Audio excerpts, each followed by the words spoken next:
Pessoal, boa noite. A gente está falando de poder constituinte reformador. Só lembrem de desligar o microfone. Nós estamos falando de poder constituinte derivado reformador, que é aquele poder que altera a Constituição, mantendo a sua estrutura. E aí, na aula passada, nós finalizamos falando sobre as limitações jurídicas ao poder constituinte reformador. Nós falamos das limitações expressas, que são aquelas que constam literalmente, explicitamente no texto da Constituição. Quais são elas? Quais são esses limites? Limites procedimentais em relação às etapas do processo para fazer uma emenda. 2. Limites circunstanciais, momentos e circunstâncias nas quais ela não pode ser alterada. E terceiro, limites materiais, são chamadas cláusulas pétreas, aqueles assuntos que não podem ser retirados da Constituição. Bem, quando os temporais nós não temos Constituição de 88. Mas eu disse para vocês na aula passada que além das explícitas, existem limitações implícitas, que são limitações que não constam no texto, mas que a doutrina e o Supremo, por exemplo, entendem que são limites, ou seja, que vinculam o Congresso Nacional. O Congresso Nacional não pode ultrapassar essas limitações implícitas. Professor, mas se não está escrita, por que eles seriam limitações?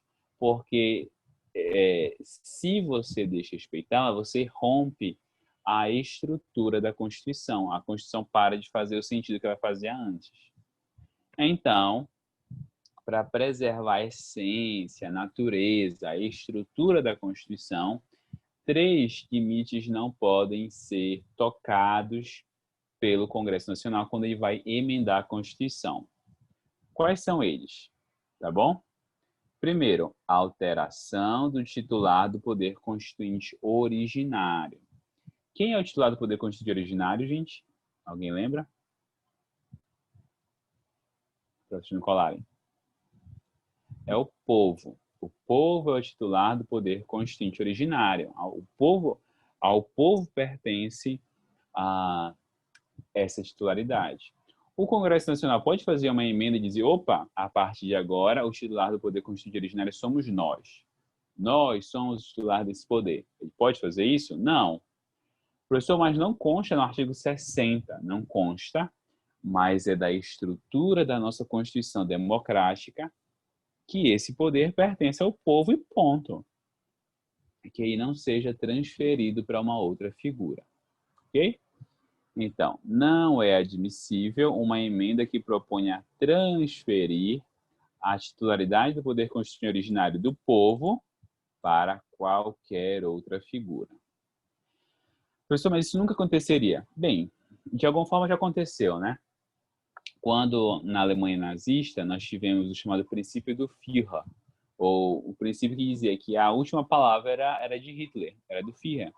Quando você tinha um regime assim, você tem um regime que está dizendo que quem dá a última palavra, quem tem o poder final, é uma certa pessoa que não é o povo. E isso não é aceitável em um regime democrático. Em um regime democrático, isso não seria válido. Segundo, você não pode alterar o titular do poder constituinte reformador. A quem pertence o poder constituinte reformador, gente? Ao Congresso Nacional. O Congresso Nacional ele pode olhar e dizer, não, o presidente é muito mais competente que eu. O presidente tem muito mais habilidade que eu. Já sei, eu, Congresso Nacional, fazer uma emenda, e a partir de agora, quem vai alterar a Constituição não serei mais eu, será o presidente da República. Isso também não é permitido. Professor, mas não consta no artigo 60, ok? Mas se você alterar essa titularidade, a própria estrutura da Constituição começa a ficar corrompida, começa a ficar disfuncional. Por quê? Porque a Constituição estabeleceu que a alteração da Constituição deve ser por meio daquele que representa em grau máximo a soberania popular, que é o Congresso Nacional. Congresso Nacional, ele é o melhor e o maior exemplo de representação popular. Então, é a ele que pertence o poder de alterar a Constituição. Claro até aqui, gente? Se não ficou claro, me avisa que a gente volta. Dos 3 limites, o mais difícil de entender, mas não é impossível, é o terceiro, que é a chamada dupla revisão ou revisão em 2 tempos. Olha só, lá no artigo 60 da Constituição, que a gente leu a passada, existem vários limites que a Constituição traz. De novo, procedimento, quem pode propor uma emenda, quantos votos precisa, quantas vezes vai ser votada, quem vai promulgar. Limites circunstanciais, não pode fazer emenda em período de estado de defesa, ou estado de sítio, ou intervenção federal. Ou cláusulas pétreas, você não pode tirar da Constituição, não pode abolir da Constituição. Direitos individuais, forma federativa. Ok, nós vimos isso. Bem, imagine a seguinte situação. Bora lá? Então, olha só. Na Constituição, nós temos os limites explícitos, que estão onde? No artigo 60 da Constituição. Que são vários, nós já vimos 3 limites. Um desses limites são as cláusulas pétreas. As cláusulas pétreas vão dizer o que é que não pode ser abolido da Constituição. Uma das cláusulas pétreas diz: não podem ser abolidos da Constituição os direitos fundamentais. Não podem ser retirados da Constituição os direitos fundamentais. Aí, deixa eu pensar aqui. O Alex, por exemplo. O Alex virou deputado federal e o Alex ele quer propor uma emenda. Qual é a emenda que quer propor? Ele quer instituir trabalhos forçados. Ele quer propor uma emenda que torne obrigatório pelo preso trabalhos forçados. Pergunta, gente, aqui. Essa emenda é válida? Não. Essa emenda é válida? Por que não? Porque a liberdade é um direito fundamental, né? Você não pode obrigar as pessoas a trabalhar, algo nesse sentido? Isso. E porque a própria Constituição, vocês não viram isso, vocês vão ver semana que vem. A própria Constituição diz que é proibido trabalhos forçados. Essa palavrinha é um direito fundamental. Ninguém pode ser obrigado, ninguém pode ser obrigado a trabalhar forçadamente. Então, essa PEC que o Alex propôs, ela será considerada inconstitucional. Ok? Será considerada inconstitucional porque ela viola uma cláusula pétrea e as cláusulas pétreas não podem ser retiradas da Constituição. Ficou claro esse raciocínio até aqui? Sim ou não? Ficou, prof. Beleza. Bem, aí o Alex pensa, mas eu quero muito fazer isso. Aí o Alex diz, já sei que eu vou fazer. Em vez de fazer esta única PEC, eu vou fazer 2. Olha só a ideia do Alex. Primeira alteração que o Alex propõe. Eu vou revogar as cláusulas pétreas. Eu vou fazer uma PEC que vai acabar com as cláusulas pétreas. Então, qual é a primeira PEC que o Alex propõe? PEC 01. Revogar o artigo 60, parágrafo 4 da Constituição, que é o parágrafo que traz as cláusulas pétreas. Então, Alex vai lá, discute, consegue e ele aprova uma PEC 01, que retira, que acaba, que extingue as cláusulas pétreas. Agora que não existem mais cláusulas pétreas, o Alex propõe uma PEC 2. Qual é a PEC 2? Ele vai instituir trabalhos forçados, ou seja, ele vai fazer aquilo que antes era proibido. Entenderam a lógica? Por que revisão em 2 tempos? Porque vai fazer 2 momentos de alteração condicional. Qual é a primeira alteração? Você retira o limite. Agora que não existe limite, você vai lá e faz o que o limite proibia. Gente, isso aqui parece algo bom de se fazer para a Constituição? Será que a Constituição vai ser preservada desse jeito? Não. E pode isso, professor? Pois é isso que eu ia tocar agora. Já incluí, o professor dava pedir para entrar. Não pode fazer isso. Olha só, a dupla revisão seria isso aqui que eu acabei de falar. Isso aqui é a dupla revisão. A dupla revisão não é aceita no Brasil, tá bom? No Brasil, esse modo não é aceito. Olha só, o que é a dupla revisão? A dupla revisão é uma alteração constitucional dividida em 2 etapas. Na primeira etapa, você retira o limite, você tira aquilo que estava te proibindo. Aí, em um segundo momento, por exemplo, causa das pedras, já se retira as causas das pedras. Em um segundo momento, você faz o quê? Você faz aquilo que antes era proibido. Pode pegar um exemplo mais simples? Você está dirigindo na rua e quer estacionar. Você quer estacionar e tal. Aí tem uma área que dá para estacionar o seu carro. Só que bem do lado tem uma placa, proibido estacionar. Você vai, você desce, você arranca a placa e estaciona. Isso, de novo, isso é uma forma legítima de lidar com a norma jurídica? Essa é uma forma aceitável de lidar com a norma jurídica? É um delinquente, né, professor? Uma pessoa dessa. Pois é. Você tá, olha só, você tá como se fosse fraudando o limite, não é verdade? Você está fraudando. Então, já que eu não posso fazer isso, então eu vou lá e vou tirar o limite e pronto. Então, olha só o que vai dizer essa teoria. Essa teoria não, é a posição majoritária no Brasil, tá? Além do artigo 60 dizer quais são os limites, atenção, além do artigo 60 dizer quais são os limites, ele mesmo é o limite. Estão entendendo? Ele diz o que você não pode fazer, ele diz o que você não pode alterar, o que você não pode modificar, mas ele também, ele é um limite. Um limite é expresso ou implícito?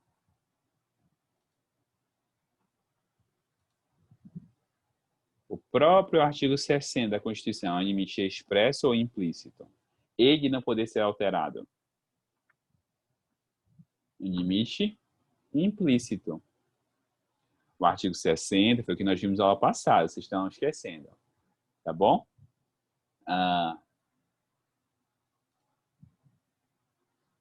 Tudo bem, Lindau, sem problemas. Então, olha só, gente. Vocês entenderam a lógica? Eu, congressista, Congresso Nacional, não posso desrespeitar o artigo 60 e eu também não posso alterar o próprio artigo 60. Por que não? Porque ele é um limite implícito. Senão, eu acabaria fazendo uma dupla revisão, que no nosso país não é aceita. Tá bom? Posso dar mais um exemplo, a gente fixar isso? Imagina o seguinte, deixa eu pegar aqui. Imagina o seguinte, o artigo 60 diz o seguinte.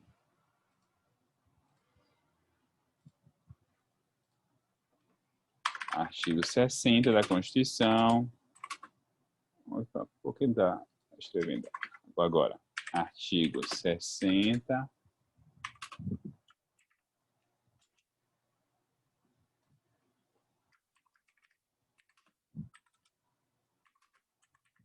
Diz o seguinte, eu posso alterar a Constituição durante intervenção federal, gente?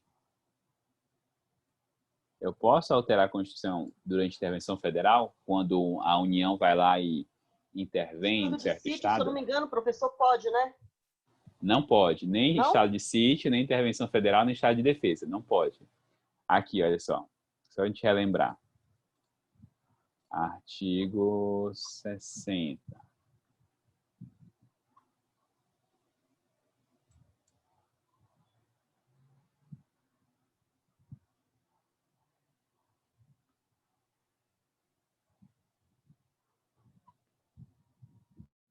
Ah,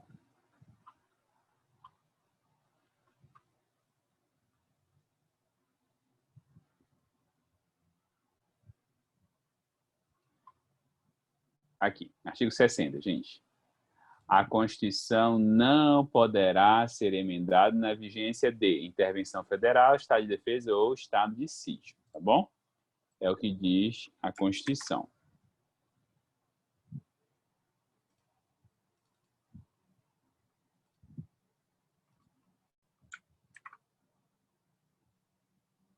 Tá? Aí, no entanto, deixa eu trazer para cá.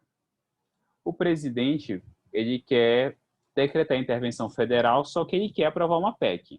Ele não quer parar a PEC. Então, ele faz o seguinte, ele, opa, já sei o que eu vou fazer? Vou fazer uma PEC.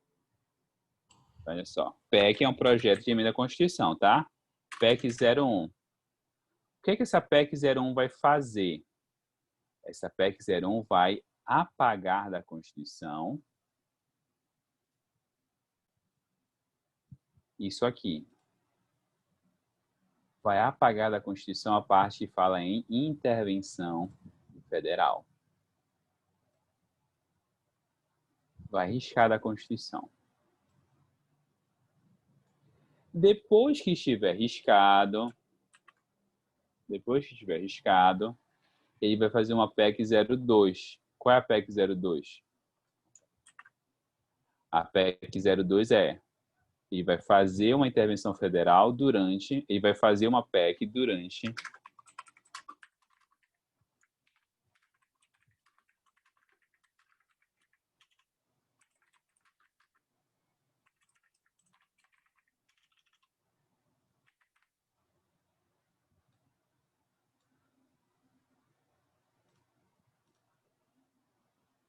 o nome disso, gente, é dupla revisão. Então, olha o que ele fez. Acompanhe o raciocínio aqui. O artigo 60 proibia isso aqui, né? O artigo 60, como eu acabei de mostrar para vocês, proibia que ele fizesse uma PEC durante a intervenção.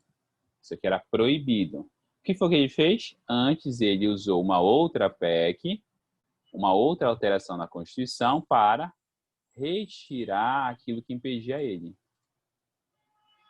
Essa lógica aqui é proibida pela Constituição. Ficou claro? O nome disso aqui é dupla revisão. Retira o que me impede, aí eu faço o que me proibia. Isso não pode, tá bom? Podemos continuar? Tranquilo?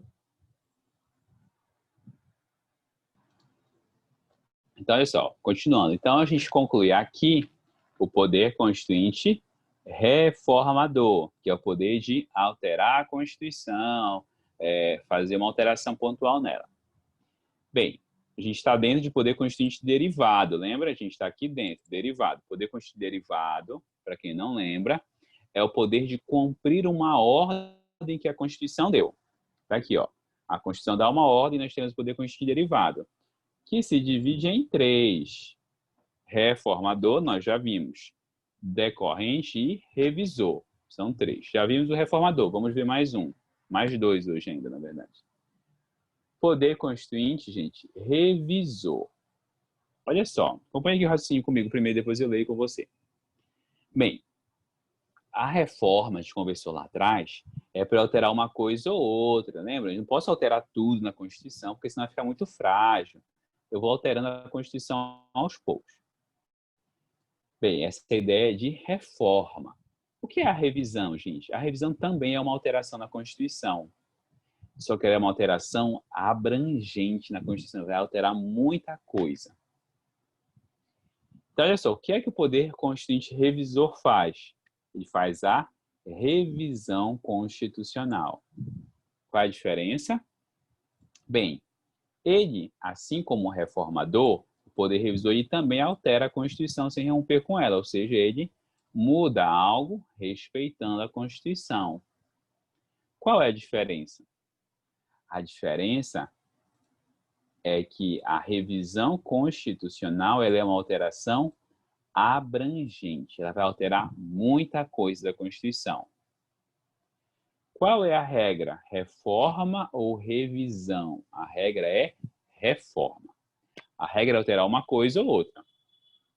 A revisão é exceção. Ela é tão excepcional que só existe revisão quando a própria Constituição prevê. Olha só, acompanha o raciocínio. O artigo 60 rege a reforma.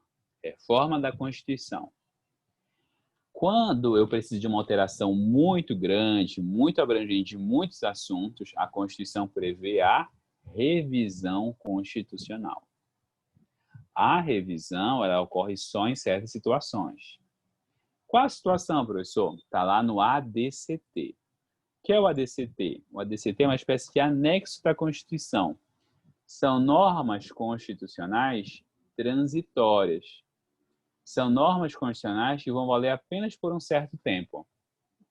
Aqui, artigo 3º do ADCT.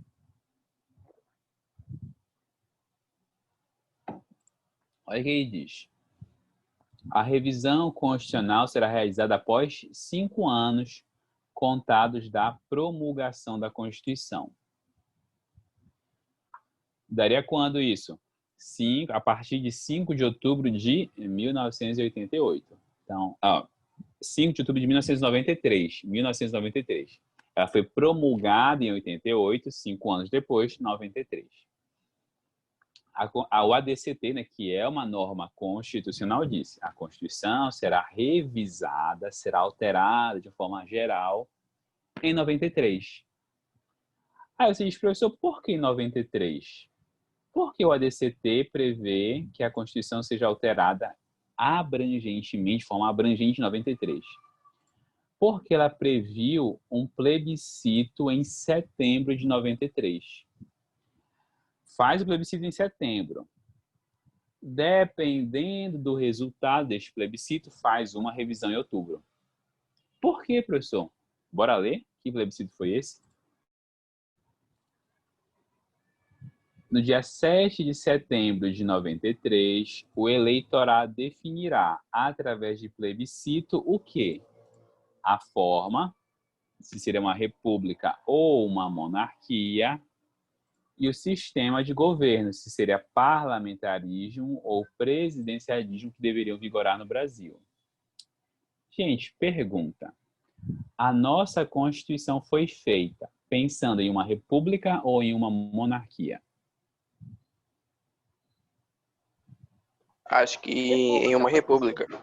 Em uma república. A nossa Constituição foi pensada para uma república. Um país que não é baseado no sangue ou na aristocracia. A república. E a nossa Constituição previu uma república parlamentarista ou uma república presidencialista? Quem deveria governar nosso país? Quem governa nosso país? Presidencialista. Isso. A nossa Constituição pensou em uma república presidencialista. Então, ela fez tudo prevendo isso. Imagina que em 93 o pessoal disse, não deu certo a república não, que é verdade, né? Não deu muito certo. Não deu muito certo a república. Nós queremos o rei de volta, o imperador. E aí o Brasil, em 93, escolhesse ser uma monarquia parlamentarista. Gente, seria uma alteração abrangente ou pontual da Constituição?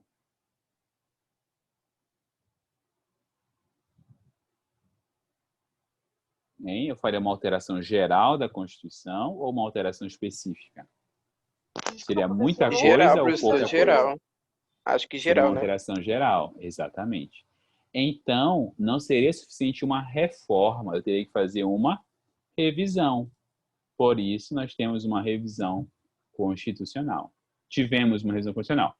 Não mudou muita coisa? Não. Por quê? Porque o Brasil votou em ser uma república presidencialista. O Brasil escolheu continuar sendo presidencialista e republicano. Tá bom? Qual é a diferença prática de uma reforma para uma revisão? A reforma, como ela é pontual, ela vai ser mais difícil. Já a revisão, como é uma alteração muito abrangente da Constituição, ela é mais fácil.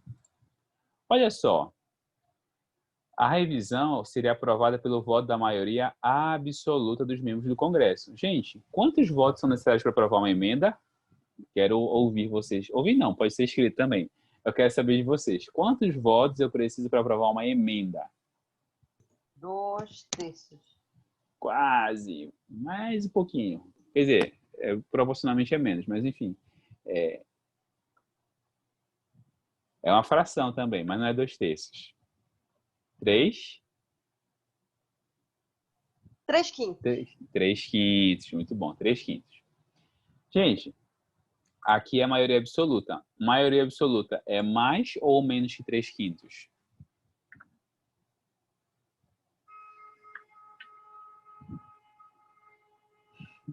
Matemática, professor. Eu não fiz direito para fazer matemática. Acho que é Gente, menos, professor. É menos. 3/5 é 60%. Maioria absoluta é 50% e alguma coisa. Tá bom? Bem, então olha só. A emenda da reforma, 3/5. Vota quantas vezes em cada casa? 2 vezes na Câmara, 2 vezes no Senado. Ou seja, 4 vezes no total. E aqui, gente? Aqui, olha, maioria absoluta em sessão unicameral. O que significa isso? Junta todo mundo, deputado, senador, junta todo mundo e vota. Ou seja, o processo de uma revisão é mais fácil ou mais difícil que o da reforma. Qual é mais difícil, revisão ou reforma? A revisão, porque tem que juntar todo mundo? Não, porque olha só, eu junto todo mundo para facilitar. Eu junto todo mundo para se tornar mais rápido o processo. A mais difícil é a reforma. Por quê? Porque na reforma eu tenho que votar 2 vezes na Câmara e 2 vezes no Senado. Então são 4 votações. Aqui é só uma. Olha só, de 4 cai para 1. Beleza, professor. Beleza? Então, olha só, gente. Então, houve previsão de revisão na nossa Constituição? Sim. Como consequência do plebiscito de 93. Ela previu uma revisão também em 93. Por quê?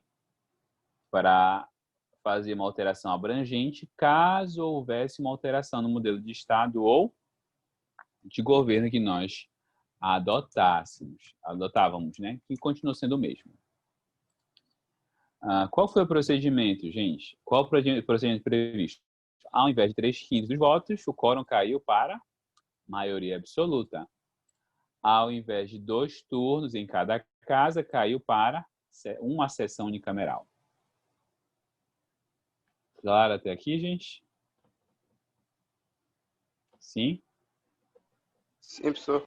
Certo. Perfeito. Vamos fazer uma pequena pausa.